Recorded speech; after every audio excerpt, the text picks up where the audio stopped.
नमस्कार दोस्तों। किसी भी राष्ट्र को चलाने के लिए बहुत ज्यादा एनर्जी की आवश्यकता होती है और एनर्जी का मतलब है कि डीजल हो गया, पेट्रोल हो गया। ऐसे में भारत जैसे विशाल राष्ट्र को भी चलाने के लिए एनर्जी की बहुत ज्यादा आवश्यकता होती है और यह एनर्जी ज्यादातर एनर्जी के लिए जो है भारत जो है अन्य राष्ट्रों से इंपोर्ट करता है। जैसे वो हो गया कुवैत से या सऊदी अरबिया से या और भी जो राष्ट्र हैं उससे, या अमेरिका या रूस से जो है उसी पे डिपेंड है। वहीं से जो है हम ऑयल अपना या ये कहें क्रूड ऑयल जो है वो मंगाते हैं।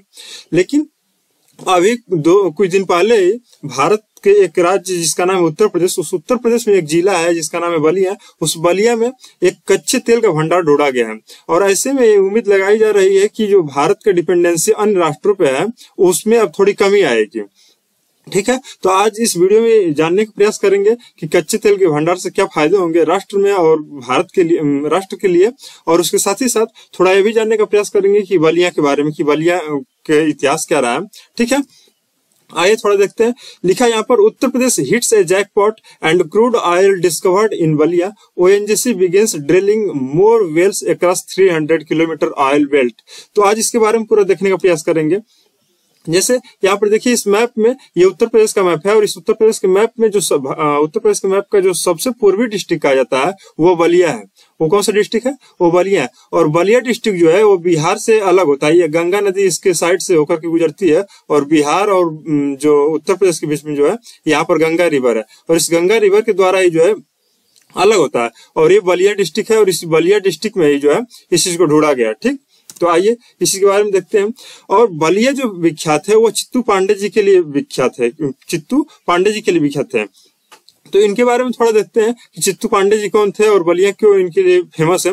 चित्तू पांडे जी को कहा जाता है कि ये जो बलिया के शेर थे, एक बलिया क्या था, शेर कहा जाता है इनको। और इनको जो नाम दिया गया था वो जवाहरलाल नेहरू और सुभाष चंद्र बोस के द्वारा दिया गया था, क्योंकि ये जो नेशनल गवर्नमेंट जो 1942 में जो है क्विट इंडिया मूवमेंट चल रहा था, उस मूवमेंट के समय ही जो है इन्होंने बलिया में एक नेशनल गवर्नमेंट घोषित किया था, या ये कहें कि नेशनल गवर्नमेंट बनाए थे। 19 अगस्त 1942 का समय था। ठीक है, और जब इन्होंने 19 अगस्त 1942 में जब इन्होंने सरकार बनाया तो उनके साथ ही साथ जो है इन्होंने बहुत सारे अपने जो कांग्रेस लीडर्स थे उनको भी इन्होंने छुड़वाया था, क्योंकि क्विट इंडिया मूवमेंट के समय जो 1942 में स्टार्ट हुआ था उस समय जैसे गांधी जी हो गए या गांधी जी के ही समान जैसे जो बड़े लीडर थे उनको अरेस्ट कर लिया गया था। लेकिन ये बोला गया था कि जब बड़े लीडर्स को अरेस्ट कर लिया गया था तो जो लोकल लीडर्स थे उनको क्या कर दिया गया था कि ये दे दिया गया था कि आप लोग जो है इस मूवमेंट को, ये जो क्विट इंडिया मूवमेंट है, इसको आगे फॉरवर्ड कीजिए या आगे लेकर के जाइए। उसी में चित्तू पांडे जो है वो बलिया को एक तरह से लीड कर रहे थे और उन्होंने first parallel government was set up in Ballia. मतलब बलिया में जो सबसे पहला यही कहें कि भारत भर में जो है पहला स्वतंत्र जो गवर्नमेंट बनाया गया था वो बलिया में ही बना था, इसलिए बलिया के वो क्या कहे जाते हैं, शेर कहे जाते हैं। लेकिन हालांकि ये गवर्नमेंट जो है बहुत दिनों तक चल नहीं पाई, कुछ दिनों तक चली। लेकिन उसके बाद क्या हुआ कि जो ब्रिटिश मिलिट्री फोर्सेस है वो बलिया में इंटर कर गए और इस जो है या एक है कि जो पैरेलल सरकार चल रही थी उस सरकार को क्या कर दिया, ओवरथ्रो कर दिया, या एक है कि उखाड़ फेंक दिया या खत्म कर दिया। ठीक है, अगर आप भी कुछ चित्तू पांडे जी के बारे में जानते हैं तो मुझे जरूर कमेंट बॉक्स में बताइएगा, क्योंकि चित्तू पांडे जी तो इतना फेमस है कि अगर डेडिकेटेड वीडियो बनाया जाए तो उन्हीं पे कम से कम 15 से 20 मिनट का वीडियो बनाया जा सकता है। लेकिन यहाँ पर हमारा जो टॉपिक है वो एनर्जी रिलेटेड है, इसलिए पहले उसको कवर करने का प्रयास करेंगे और कभी समय मिलता है तो उस पर कवर करेंगे। तो बलिया में जो क्रूड ऑयल का भंडार खोजा गया है वो क्रूड ऑयल का भंडार जो है वो oil and natural gas corporation के द्वारा खोजा गया, जिसको शॉर्ट में बोला ONGC, oil and natural gas corporation के द्वारा खोजा गया। ठीक है, और ये क्या है, एक सेंट्रल पब्लिक सेक्टर अंडरटेकिंग है, अर्थात इसे पीएसयू कहा जाता है। और ये जो है एक तरह से देखा जाए कि जो भारत की जो टोटल प्रोडक्शन होते हैं, जो टोटल प्रोडक्शन किए जाते हैं भारत भर में जो क्रूड ऑयल के, उस क्रूड ऑयल में जो 70% जो होता है केवल ओएनजीसी के ही द्वारा किया जाता है, बाकी जो है अन्य जो संस्था है उनके द्वारा किया जाता है। और उसके साथ ही साथ 84% जो नेचुरल गैस है उसका जो भी प्रोडक्शन किया जाता है वो oil and natural gas corporation के द्वारा अर्थात ओएनजीसी के द्वारा ही किया जाता है। और इसको जो स्टेब्लिश किया गया था वो 14 अगस्त 1956 को किया गया था और जो कि ये ministry of petroleum and natural gas के अंतर्गत आती है। ठीक है, तो इस संस्था के बारे में जान गए। अब आइए यहाँ पे देखते हैं कि जो India's crude oil import bill falls but import dependency hits new high, मतलब कि जो भारत का इंपोर्ट डिपेंडेंसी है, यह कहें कि क्रूड ऑयल पे जो डिपेंडेंसी है वो आज भी बहुत ज्यादा है। लगभग 87.7% जो है भारत अपना जो इंपोर्ट करता है वो अन्य राष्ट्रों से करता है, और लगभग 12.3% ही भारत जो है अपना प्रोडक्शन कर पाता है जितनी इसको चाहिए होता है। ठीक है, और यहाँ पर इस ग्राफ के थ्रू समझने का प्रयास करेंगे कि भारत जो है कब कब कितना कितना इंपोर्ट किया है। जैसे देखिए, अगर भारत को 2021-22 में देखा जाए तो यह जो है यहाँ पर लिखा है कि 212.3, यहाँ पर 212.3 मिलियन मीट्रिक टन जो है वो इंपोर्ट करता है। किस समय की बात है? 2021-22 के समय की बात है कि भारत जो है 212.3 मीट्रिक टन जो है, मिलियन मीट्रिक टन जो है वो इंपोर्ट करता था, और उसके लिए जो बिल पेमेंट करता था, जो पैसा पेमेंट करता था, वो लगभग 120.6 बिलियन यूएस डॉलर हुआ करता था। और इसी प्रकार ये 2021-22 का, उसके बाद 2022-23 का यहाँ पर, और उसके बाद 2023-24 का यहाँ पर। 2023-24 में अगर देखा जाए तो भारत जो है 132.4 बिलियन यूएस डॉलर जो है वो पेमेंट करता है। इसके अभी डाटा यहाँ पर नहीं दिया है, लगभग 200 कुछ के आसपास है यहाँ पर। ठीक है, यहाँ पर देखेंगे कि 132.4 बिलियन यूएस डॉलर जो है भारत अभी भी पेमेंट करता है अन्य राष्ट्रों के लिए। लेकिन अगर यहाँ पर कच्चे तेल का भंडार अगर मिल गया है तो ये जो पैसा अन्य राष्ट्रों में जाता है वो पैसा बाहर न जाकर के वो भारत में ही रह जाएगा। ठीक है, तो इस ग्राफ को अभी डाउन आने की आवश्यकता है, क्योंकि इस ग्राफ को डाउन आने का मतलब ये हो गया कि हमारे जो डिपेंडेंसी होगी, अर्थात ये कहें कि जो इंपोर्ट कर रहे हैं उसकी मात्रा कम हो जाएगी, और भारत के जो अभी एक्सपोर्ट करता है या ये कहें कि जो अपने लिए प्रोडक्शन करता है उसकी मात्रा बढ़नी चाहिए। तो इस ग्राफ को अभी धीरे धीरे डाउन आना चाहिए। और ये जो क्रूड ऑयल रिजर्व है वो जो है बलिया जिले के जो नियर सागरपल्ली गाँव है वहां पर खोजा गया था। और यहाँ पर जो है आप देखेंगे कि जो ONGC संस्था है, जिसे अभी बताएं कि oil and natural gas corporation जो है, उसके द्वारा यहाँ पर जो है एक्सप्लोरेशन किया जा रहा था। और चूंकि ये जो जहां पर कर रहे थे, एक्सप्लोर कर रहे थे, वो लैंड जो था वो जो फ्रीडम फाइटर चित्तू पांडे जी का है, जिसके बारे में अभी बताया हमने कि वो चित्तू पांडे जी का है। और उस चित्तू पांडे जी का जो लैंड है उसी पे इस चीज को खोजा गया यहाँ पर। तो अब इसका ये देखना है कि इसका जो इम्पैक्ट होगा वो लोकल फार्मर्स पर भी होगा, क्योंकि आने वाले समय में देखेंगे कि वहाँ की जो लैंड है, अगर सब कुछ सही रहा तो वहाँ के लैंड की जो है वो कीमत जो है वो बढ़ जाएंगे।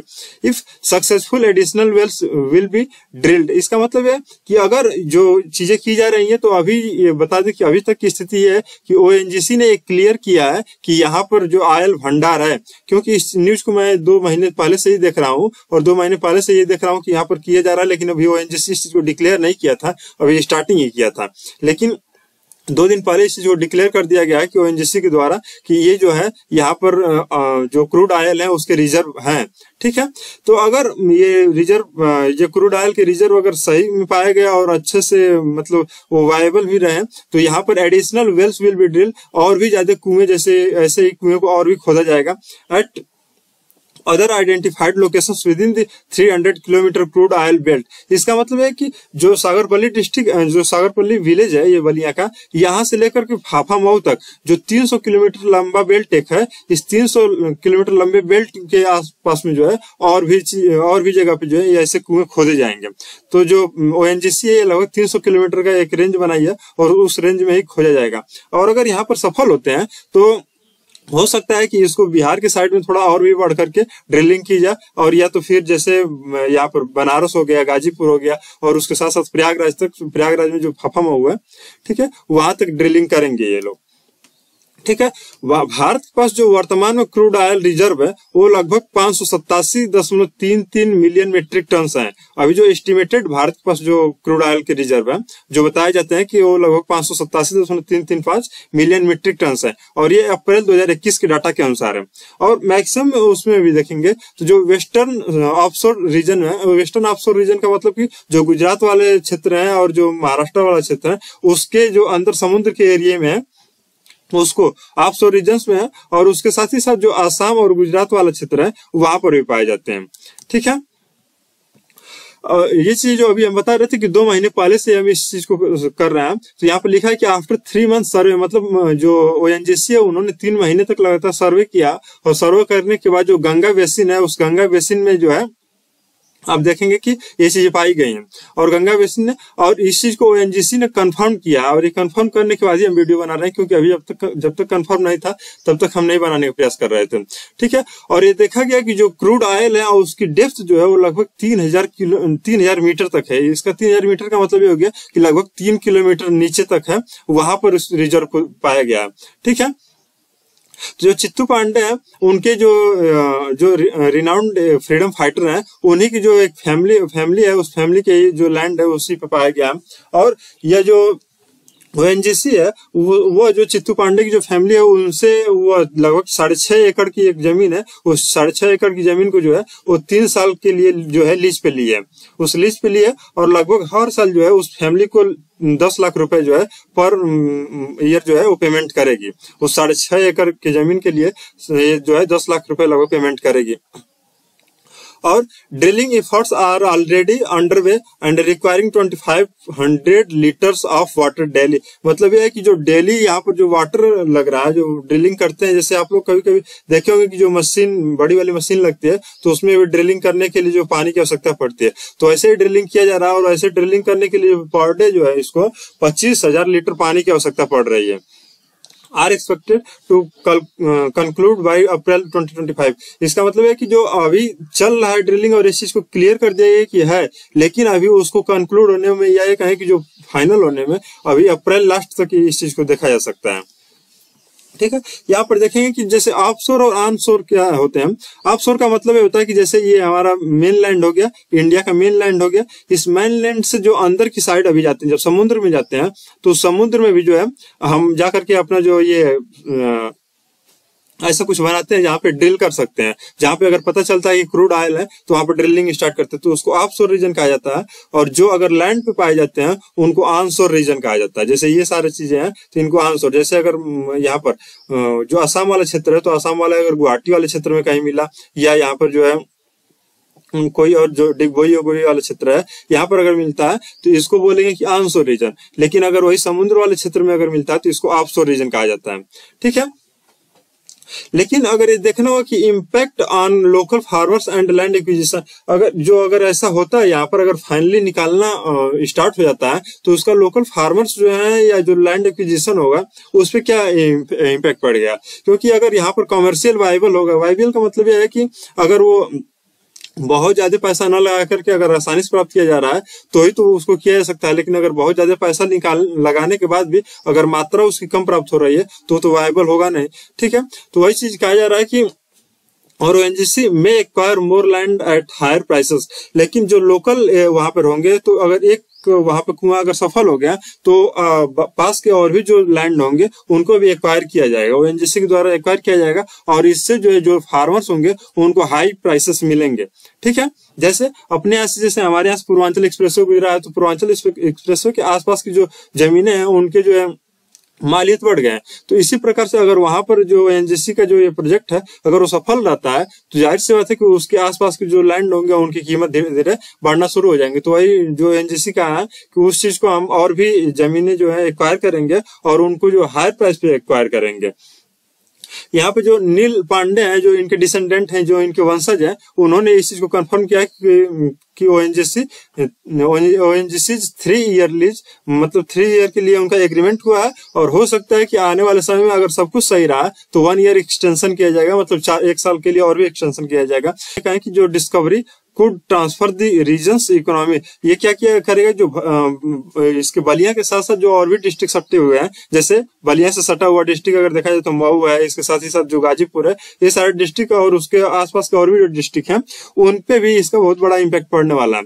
ठीक। Turning Ballia into an emerging oil hub, और ये जो है एक ऑयल हब के रूप में क्या होगा, विकसित होगा। दूसरा चीज ये भी देखना है कि India crude oil reserve and ONGC role जो है उसके बारे में थोड़ा सा, कि जो भारत का अभी एस्टिमेटेड क्रूड ऑयल रिजर्व है वो लगभग 587.335 मिलियन मीट्रिक टन है। ठीक है। और ऐसे में भारत जो है अपना मैक्सिमम अभी 87 से अधिक % तक जो है भारत अपना इम्पोर्ट ही करता है अन्य क्षेत्रों से। और उसमें भी जो ये रिजर्व बताए गए हैं वो रिजर्व बताए गए कि major deposits in the western offshore region. अभी जो ये चीज दिखाया है कि ये जो वेस्टर्न ऑफशोर रीजन है ना, यहीं पे मैक्सिमम जो रिजर्व पाए गए हैं अभी समुद्र के अंदर जो वेस्टर्न साइड में ही पाए गए हैं। ठीक है,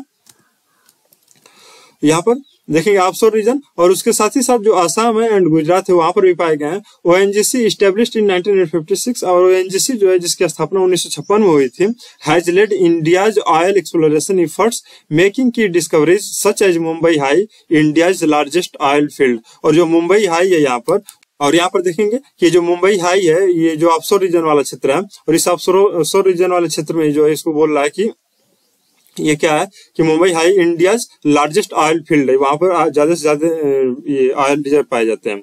और इसके साथ ही साथ देखा जाए तो भारत के अभी ऐसे भी अनएक्सप्लोर्ड बेसिन है जहां पर अभी तक उसको एक्सप्लोर नहीं किया गया है, और वहां पर यह अनुमान लगाया जा रहा है कि लगभग 22 billion barrel of oil potential वहां पर पाए जा सकते हैं। और उस क्षेत्र में जो बताया गया कि जो अनएक्सप्लोर्ड अभी तक है, जैसे India's lesser known category 2 category 3, जैसे 2 कैटेगरी यहाँ पर है, जैसे कैटेगरी 4 यहाँ पर ज्यादा पाया जा रहा है, कैटेगरी 2 और 3 में जैसे थोड़ा कम पाए जाते हैं।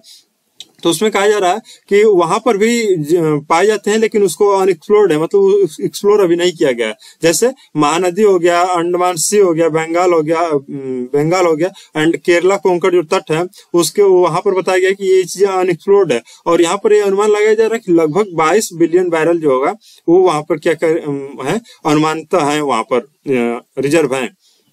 ठीक है, तो अगर यहाँ पर निकलना शुरू हो जाता तो उसमें कई चीजें फायदा होने वाला है। जैसे वहां पे इंफ्रास्ट्रक्चर अच्छा हो जाएगा, इलेक्ट्रिसिटी अच्छी हो जाएगी, उसके बाद जॉब अपॉर्चुनिटी अच्छा हो जाएगा, लेकिन और सारे कुछ प्रॉब्लम भी आएंगी, जैसे इन्वायरमेंटल इम्पैक्ट वहां पर पड़ने वाला है। क्योंकि इन्वायरमेंटल इम्पैक्ट, क्योंकि जो कहा जाता है कि PM 2.5 या PM 0.5 जो होते हैं, जो पार्टिकुलर मैटर होते हैं, उनकी संख्या वहां पर बढ़ेगी। जब वो संख्या बढ़ेगी तो वायु प्रदूषण की एयर एंड नॉइज पॉल्यूशन वहां पर बढ़ने वाला है।